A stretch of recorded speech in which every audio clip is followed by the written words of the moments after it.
आज के दिन को इंटरनेशनल डे ऑफ हैप्पीनेस और वर्ल्ड स्पैरो डे के रूप में भी मनाया जाता है। वहीं खबर है उड़ीसा समुदाय के लोग आज 20 मार्च को मनाएंगे पखाल दिवस। चलिए आगे बढ़ते हैं खबरों में। सबसे पहले ईरान इजराइल जंग से जुड़े कुछ बड़े अपडेट देख लेते हैं। देखिए, भारत के प्रधानमंत्री नरेंद्र मोदी ने पिछले 24 घंटे में 5 देशों के राष्ट्र अध्यक्षों से बातचीत की। इस दरमियान फ्रांस के राष्ट्रपति मैक्रो से पीएम मोदी बोले कि पश्चिम एशिया में तनाव कम करना जरूरी है। वहीं ओमान के सुल्तान से कहा कि होर्मुज रूट से आवाजाही भी जरूरी है। पीएम मोदी ने कहा कि भारत और ओमान ने तनाव कम करने के लिए संवाद और कूटनीति को प्राथमिकता देने पर भी सहमति जताई है। कतर के अमीर से भी पीएम मोदी ने बातचीत की, होर्मुज सुरक्षा का मुद्दा उठाया और हमलों की भी निंदा की और ईद के त्योहार की भी शुभकामनाएं दी। इधर ईरान ने अब कुवैत की एक बड़ी रिफाइनरी पर जो ड्रोन अटैक किया, ये मुद्दा काफी बड़ा बन चुका है क्योंकि इस ड्रोन अटैक के हमले में भीषण आग से चारों तरफ हड़कंप सा मच गया और इजराइल में भी कई जोरदार धमाके सुने गए। यानी ईरान अब अपने जवाबी हमलों को और बढ़ा चुका है और कतर पर जो ईरान ने हमला किया उस वजह से दुनिया के 12 मुस्लिम देश नाराज हो गए। सऊदी तो बोला कि ईरान हमारे सब्र का इम्तिहान न ले, हमारे पास भी जवाब देने की ताकत है। अमेरिका इजराइल ईरान जंग के 20वें दिन भी ईरान ने कतर के सबसे बड़े गैस प्लांट रास लफान पर हमला किया और इसी के चलते 12 मुस्लिम देशों ने ईरान के खिलाफ ये नाराजगी जताई है। इन देशों ने ईरान से तुरंत हमले रोकने को भी कहा है। ये बयान सऊदी की राजधानी रियाद में हुई बैठक के बाद सामने आया, जिसमें सऊदी अरब, कतर और यूएई समेत दुनिया के कई देशों के नेता शामिल थे। वहीं इन जंग के हालातों के बीच एक बड़ा दावा किया जा रहा कि ईरानी हमले में अमेरिकी F-35 फाइटर जेट को भी नुकसान पहुंचा। इमरजेंसी लैंडिंग कराई गई। ईरान के ऊपर मिशन के दौरान यह हमला हुआ। हालांकि इसका पायलट सुरक्षित बताया जा रहा, लेकिन कहीं न कहीं देखा जाए तो अब ईरान अमेरिका को सीधी टक्कर देने लग गया है। यहाँ तक कि ईरान ने अमेरिका का सुरक्षा कवच भी भेज दिया। अमेरिका के विदेश मंत्री रूबियो के घर के पास भी ईरानी ड्रोन मंडराए। उसके बाद व्हाइट हाउस में भी खलबली मच गई। जहाँ अमेरिका के विदेश मंत्री और रक्षा मंत्री रहते हैं, उनके घर के ऊपर कुछ संदिग्ध ड्रोन दिखाई दिए। फिर अमेरिकी सरकार ने सिक्योरिटी को लेकर इमरजेंसी मीटिंग भी बुलाई और दोनों लीडर्स को दूसरी जगह शिफ्ट करने का विचार किया गया। अमेरिका के वाशिंगटन में ये ईरान के संदिग्ध ड्रोन देखने को मिले हैं। और इस बीच एक बड़ी खबर आ रही कि ईरान ने सऊदी अरब पर हमला किया, मतलब परमाणु जंग का खतरा बढ़ जाएगा क्योंकि फिर इसमें पाकिस्तान की भी एंट्री हो सकती है। कई डिफेंस एक्सपर्ट्स की तरफ से ये भी चेतावनी दी गई है क्योंकि ईरान ने मिडिल ईस्ट के देशों के तेल और गैस पर हमले की चेतावनी दी। तो उसके बाद विशेषज्ञ इस स्थिति को बहुत खतरनाक मान रहे हैं क्योंकि फिर इन हमलों में पाकिस्तान भी शामिल हो सकता है और दुनिया की यह जंग परमाणु हमलों तक पहुंच सकती है। जंग के हालातों के बीच ईरान का एक बड़ा खौफनाक एक्शन देखिए आप। पहली बार ईरान अपने देश के नेशनल रेसलिंग चैंपियन समेत 3 प्रदर्शनकारियों को फांसी की सजा सुनाने जा रहा है। जो ईरान देश का नेशनल लेवल का खिलाड़ी है, उसको भी ईरान सरकार ने फांसी की सजा सुना दी क्योंकि इनका कसूर बस सिर्फ इतना था कि ये विरोध कर रहे थे ईरान सरकार के खिलाफ। तो ईरान गवर्नमेंट के इस फैसले पर दुनिया भर के मानवाधिकार संगठनों ने भी इसको लेकर गंभीर चिंता जताई है। वही देखिए, अमेरिका ईरान युद्ध से एक और संकट बढ़ा। अब पेंटागन ने मांगे $200 अरब। ईरान ने इजराइल फर्स्ट टैक्स कहकर मजाक भी उड़ाया। अमेरिकी रक्षा विभाग यानी पेंटागन ने संसद से ये इतने बजट की मांग की है। तो कहीं न कहीं देखा जाए तो अमेरिका को मुंह तोड़ जवाब मिल रहा है ईरान की तरफ से भी है। तभी तो अमेरिका की रक्षा का बजट भी अब खत्म होते जा रहा है धीरे धीरे। वहीं इधर इजरायली एयर स्ट्राइक में ईरान के इंटेलिजेंस मंत्री की भी मौत हो गई। खुद ईरान के राष्ट्रपति पज़ेश्कियान की तरफ से ये पुष्टि की गई और कई एक्सपर्ट्स का तो ये कहना है कि ईरान भी इस युद्ध में काफी कमजोर हो चुका है, लेकिन फिर भी ईरान इस युद्ध को लंबा खींच रहा है, सरेंडर करने से इनकार कर रहा है क्योंकि ईरान ये चाहता है कि इस जंग को महंगा बनाकर दुश्मन को झुकाने की कोशिश की जा रही है। मतलब समझ रहे हो, ईरान चाहता है कि अमेरिका का ज्यादा से ज्यादा नुकसान हो। पहले ही अमेरिका का रक्षा बजट अब धीरे धीरे कम बढ़ रहा है, तो ईरान हारते हुए भी हार स्वीकार नहीं कर रहा है। यही वजह है कि ईरान अब तक के सबसे बड़े खतरे का सामना कर रहा है। हालांकि इन जंग के हालातों के बीच एक अच्छी खबर आई है। जो पाकिस्तान और अफगानिस्तान के बीच युद्ध चल रहा था, तो दोनों देशों ने 1 सप्ताह तक के लिए सीज फायर का ऐलान कर दिया है। अब ईद के त्योहार के बाद फिर वापस युद्ध शुरू होगा। और हमारे देश में एलपीजी गैस सिलेंडर की किल्लत के बीच केंद्र सरकार ने फिर से बयान देते हुए कहा कि सिलेंडर की पैनिक बुकिंग में थोड़ी कमी आई। ऑनलाइन बुकिंग बढ़कर 94% तक पहुंची। अमेरिका से भी एलपीजी की सप्लाई हो रही है, तो कीमतों में अब और बढ़ोतरी नहीं की जाएगी। ये कहना है पेट्रोलियम और प्राकृतिक गैस मंत्रालय का। और ईरान अमेरिका का युद्ध और भी भयंकर हो सकता है क्योंकि अब अमेरिका के रक्षा मंत्री ने एक और चेतावनी दी और कहा कि ईरान लगातार कमजोर हो रहा है, आज सबसे बड़ा हमला होगा। अमेरिकी रक्षा मंत्री हेगसेथ ने ये धमकी दी है और अमेरिका ने ये भी कहा कि ईरान पर अब तक हमने 7000 से भी ज्यादा शक्तिशाली हमले किए हैं। तो ये तो कुछ जंग से जुड़ी खबरें रही और चलिए आगे बढ़ते हैं अपन खबरों में। देखिए, दुनिया भर में युद्ध के माहौल के बीच भारतीय शेयर बाजार में पिछले 22 महीनों की सबसे बड़ी गिरावट देखने को मिली। बीते दिन सेंसेक्स 2497 अंक गिरकर 74,207 पर पहुंच गया। निफ्टी भी 776 अंक टूटा। बैंकिंग और ऑटो शेयर्स में सबसे ज्यादा बिकवाली देखने को मिली और जंग के चलते क्रूड ऑयल भी काफी महंगा हो चुका है, लगभग दुगुना हो गया। $146 प्रति बैरल क्रूड ऑयल कच्चे तेल का भाव पहुंच चुका है। तो इस वजह से दुनिया भर के कई देशों में पेट्रोल डीजल और महंगा हो सकता है। और हमले से कतर का प्लांट भी बंद हो चुका है, तो यूरोप में गैस की कीमत 30% तक और बढ़ी है। भारतीय रुपये के लिए भी बुरी खबर देखने को मिली। पहली बार भारतीय मुद्रा में इतनी बड़ी गिरावट हुई। रुपया 93.37 प्रति डॉलर के रिकॉर्ड निचले स्तर पर पहुंच चुका है और जंग के हालातों के बावजूद सोना चांदी में भी भारी गिरावट देखने को मिली। देखिए आप बीते दिन चांदी 20,000 रूपए गिर कर 2,30,000 रूपए प्रति किलो पर पहुंच चुकी है। पिछले 5 दिन के अंदर अंदर चांदी के भाव में 38,000 रूपए की गिरावट देखने को मिली है और सोने की कीमत भी 7,000 रूपए घटकर 1,48,000 रूपए प्रति 10 ग्राम पर पहुंच चुकी है। अभी अलग अलग कैरेट के हिसाब से गोल्ड का प्राइस क्या चल रहा है देख सकते हैं आप स्क्रीन पर। और भारत में कई और चीजों में भी महंगाई देखने को मिल रही है, जैसे दिल्ली में ड्राई फ्रूट्स वगैरह की कीमतें बढ़ चुकी हैं। पैरासीटामोल टेबलेट जो आती है दवाई वो भी 47% तक महंगी हो चुकी है, क्योंकि ईरान इजराइल युद्ध की वजह से इनकी सप्लाई ठप पड़ी है। तो चलिए अगली खबर देखिए। देश की राष्ट्रपति द्रौपदी मुर्मू नवरात्रि के पहले दिन उत्तर प्रदेश अयोध्या के राम मंदिर पहुंची, यहाँ श्री राम यंत्र का पूजन किया। इसके साथ ही राष्ट्रपति ने यूपी वृंदावन में भी इस्कॉन और प्रेम मंदिर के दर्शन किए। आज वो संत प्रेमानंद महाराज से भी मिलेंगे। मुख्यमंत्री योगी आदित्यनाथ और राष्ट्रपति मुर्मू ने राम मंदिर में पूजा अर्चना भी की है, तस्वीरें आप देख सकते हैं। इस दरमियान सीएम योगी बोले कि राम मंदिर अब भारत का राष्ट्र मंदिर बन चुका है। अयोध्या में श्री राम यंत्र स्थापना कार्यक्रम के संबोधन में बोले मुख्यमंत्री योगी आदित्यनाथ। और वही खबर है दोस्तों, बीते दिन ईद का चांद नहीं दिखा तो रुयत ए हिलाल कमेटी ने घोषणा की है अब कल 21 मार्च को मनाई जाएगी ईद। कल शनिवार को रहेगा ईद का पर्व। पुराने लखनऊ में भी यातायात बदला रहेगा, इसके चलते लखनऊ में भी कल चांद नहीं दिखा तो 21 मार्च को ईद रहेगी। मौलाना बोले कि दुनिया में शांति के लिए दुआ करें। और इस बार ईद के मौके पर राजस्थान में तो शिया समुदाय के मुसलमानों ने फैसला किया कि ईद की खुशियां नहीं मनाई जाएगी, ना ही नए कपड़े पहनेंगे, ना ही खीर बनाई जाएगी, काली पट्टी बांध करके नमाज अदा करेंगे। राजस्थान में शिया समुदाय के मुसलमान जो ईरान के सर्वोच्च नेता अली खमेनी मारे गए, उनके शोक में ये फैसला लिया है। इस बार ईद के पर्व पर वो कोई खुशियां नहीं मनाएंगे। चलिए अगला अपडेट देखिए। राजस्थान के मुख्यमंत्री भजनलाल शर्मा ने राजस्थान दिवस के मौके पर प्रदेशवासियों को 207 नई रोडवेज बसों की भी सौगात दी, हरी झंडी दिखाई इन बसों को।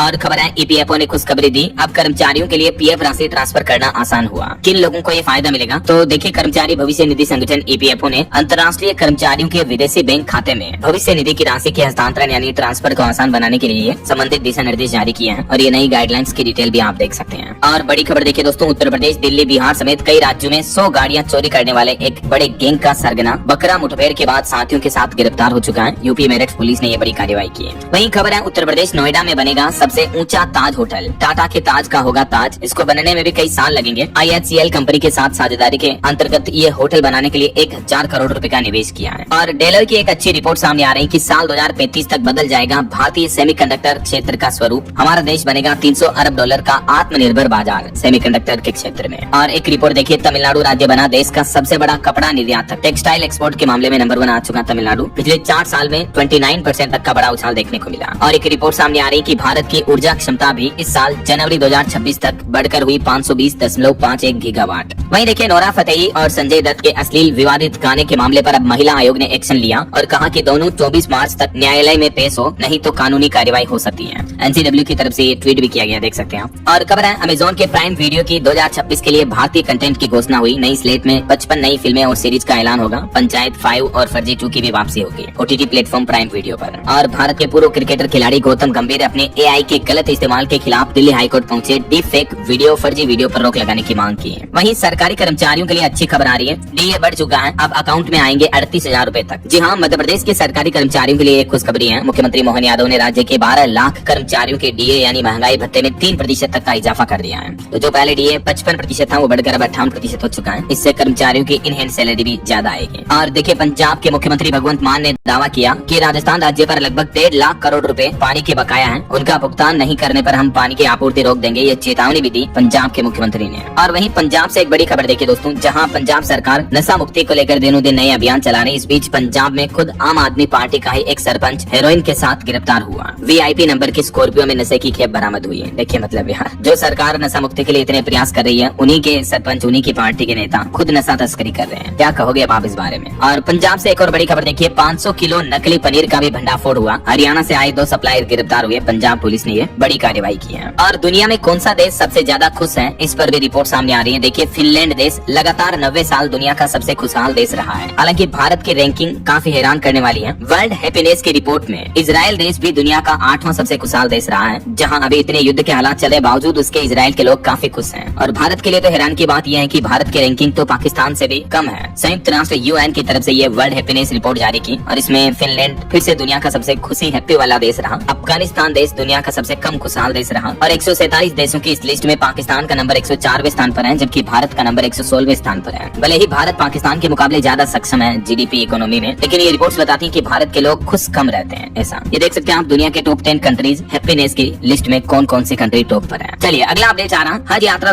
2026 को लेकर एक नया आदेश जारी हुआ है कि पासपोर्ट पहले जमा करने की अब जरूरत खत्म हो चुकी है। आम यात्रियों की तरह अब एयरपोर्ट पर ही पासपोर्ट दिखाना होगा। इस साल दिसंबर तक पासपोर्ट वैध होना जरूरी होगा। हज कमेटी ऑफ इंडिया की तरफ से ये नए नियमों का सर्कुलर जारी कर दिया है। और बड़ी खबर देखिए, छत्तीसगढ़ में अब धर्मांतरण कराने पर यानी धर्म परिवर्तन पर उम्र कैद की सजा होगी। विधानसभा में धर्म स्वतंत्रता बिल पास हुआ, 25 लाख रुपए का जुर्माना लगेगा, मददगारों को भी जेल होगी। छत्तीसगढ़ विधानसभा में ये नया कानून विधेयक पास हो चुका है। और नकली नोटों पर बड़ी खबर देखिए, गुजरात सूरत में लगभग 2.5 करोड़ के नकली नोट पकड़े गए। आश्रम में छापे जा रहे थे नोट। योग टीचर क्रिप्टो में पेमेंट करके चीन से कागज मंगाता था। अहमदाबाद की क्राइम ब्रांच ने ये नकली नोटों के एक बड़े रैकेट का पर्दाफाश किया है। आप भी नोटों का लेन देन करते समय सावधान रहें। ये देखिए, श्री सत्यम योग धाम नाम से आश्रम खोल रखा और आश्रम के अंदर धड़ल्ले से नकली नोट छापे जा रहे, मानो आरबीआई बना रखा है इसको। और वही खबर है, असम के सिंगर जुबिन गर्ग की मौत के मामले में अब सुनवाई के लिए फास्ट ट्रैक कोर्ट बनाई गई। बक्सा जिला जज इसकी अध्यक्षता करेगी। हर दिन सुना जाएगा ये मामला। वहीं भारत के लिए गर्व की बात देखिए, साल 2028 में वर्ल्ड इंडोर एथलेटिक्स चैंपियनशिप की मेजबानी करेगा हमारा देश भारत और इसके साथ ही एशिया का चौथा देश बन जाएगा ये उपलब्धि पाने वाला। उड़ीसा के भुवनेश्वर में इसका आयोजन होगा। अभी तक मेडल नहीं मिला है भारत को इसमें। चलिए अगला अपडेट देखिए, दिल्ली की मंडोली जेल में 3 सप्ताह में 2 कैदियों की मौत से प्रशासन पर उठे सवाल। सुरक्षा निगरानी में लगातार हो रही है लापरवाही। वहीं भारत के आधार कार्ड पर एक रिपोर्ट सामने आ रही कि दुनिया की सबसे बड़ी पहचान व्यवस्था बन चुका है आधार। अब तक हमारे देश में 134 करोड़ से भी ज्यादा यूजर्स का आधार कार्ड बन चुका है। वहीं खबर है, हिमाचल प्रदेश में निजी भूमि से बांस काटने पर अब नहीं लगेगी फीस। पेड़ की श्रेणी से भी बेम्बू बाहर कर दिया गया है। हिमाचल सरकार ने इससे जुड़े अधिनियम यानी कानून में संशोधन बदलाव कर दिया है। खुद हिमाचल प्रदेश में विधानसभा में मुख्यमंत्री सुखविंदर सिंह सुक्खू ने ये घोषणा की है। और खबर है, सरकार ने रेलवे कर्मचारियों को बड़ी राहत दी। ट्रांसफर के बाद भी पुराने क्वार्टर को नहीं छोड़ना होगा। बच्चों की पढ़ाई भी प्रभावित नहीं होगी। रेलवे की तरफ से ये नया नियम लागू कर दिया गया है, क्योंकि बार बार ट्रांसफर से परिवार व बच्चों की पढ़ाई पर असर पड़ता है। तो इस नियम को अभी रेलवे ने 2 श्रेणियों में बांटा है और अगले आदेश तक ये सुविधा जारी रहेगी। देख सकते हैं आप इसके बारे में जानकारी भी। वहीं टेक न्यूज से खबर देखिए, इंस्टाग्राम के रील्स अब पोज भी कर पाएंगे आप। कंपनी ने नया फीचर पेश किया है और ये फीचर पहले के प्रेस एंड होल्ड जेस्चर को रिप्लेस कर देगा। यूट्यूब शॉर्ट्स के जैसे इंस्टाग्राम रील्स को भी अब आप पोज कर पाएंगे। ऐसा टेप टू पोज फीचर मिलेगा। और खबर है, एशिया का सबसे बड़ा MICE केंद्र बनेगा दिल्ली का भारत मंडपम। दूसरे चरण के विस्तार की तैयारियां भी तेज हुई। वहीं दिल्ली की मुख्यमंत्री रेखा गुप्ता के बजट संवाद में दिल्ली के किसानों ने मांगा किसान का दर्जा और भी किसानों से जुड़ी कई अहम मुद्दों पर विशेष चर्चा हुई। वैसे जल्दी दिल्ली की रेखा गुप्ता सरकार अपना दूसरा बजट पेश करेगी। जन संवाद से मिल रहे हैं शिक्षा, खेल और सुरक्षा में सुधार के सुझाव भी। 4 दिन बाद 24 मार्च को दिल्ली की रेखा सरकार अपना दूसरा बजट पेश करेगी। वहीं देखिए, दुनिया के टॉप 30 में एकमात्र भारतीय एयरपोर्ट है IGI दिल्ली का, जिसने 8वीं बार जीता भारत दक्षिण एशिया का सर्वश्रेष्ठ खिताब। दिल्ली के इंदिरा गांधी अंतर्राष्ट्रीय हवाई अड्डे को ये लगातार 8वीं बार सर्वश्रेष्ठ अवार्ड मिला है। और एक बड़ी शर्मनाक खबर देखिए, उत्तर प्रदेश के आगरा की ये घटना है। नकल के पैसे मांगने पर 10वीं के छात्र को पीटा एक टीचर ने। टीचर बोला कि 1400 बच्चों को मैंने नकल कराई तो तेरी कैसे रह गई। मतलब देखिए यार, शर्म आनी चाहिए ऐसे अध्यापकों पर, ऐसे टीचर पर तो, जो शिक्षक के नाम पर धब्बा है समाज में। आगरा में यूपी बोर्ड में एग्जाम में नकल कराने का ये मामला सामने आया है, जहां एक छात्र टीचर के पास नकल के पैसे वापस मांगने पहुंचता। मतलब इस टीचर ने छात्रों से पैसे ले लेकर के उनको खुलेआम नकल कराई थी, देखिए आप। और जब एक स्टूडेंट ने नकल नहीं की, पैसे वापस मांगे, तो टीचर उसको उल्टा पीटने लगा, मारने लगा। मतलब उल्टा चोर कोतवाल को डांटे हैं। कहावत तो सुनी होगी आपने। क्या कहोगे आप, ऐसे टीचर पर क्या कार्रवाई होनी चाहिए? मैं तो कह रहा हूँ इनको नौकरी से हटाकर जेल में बंद करो। ऐसे अध्यापकों से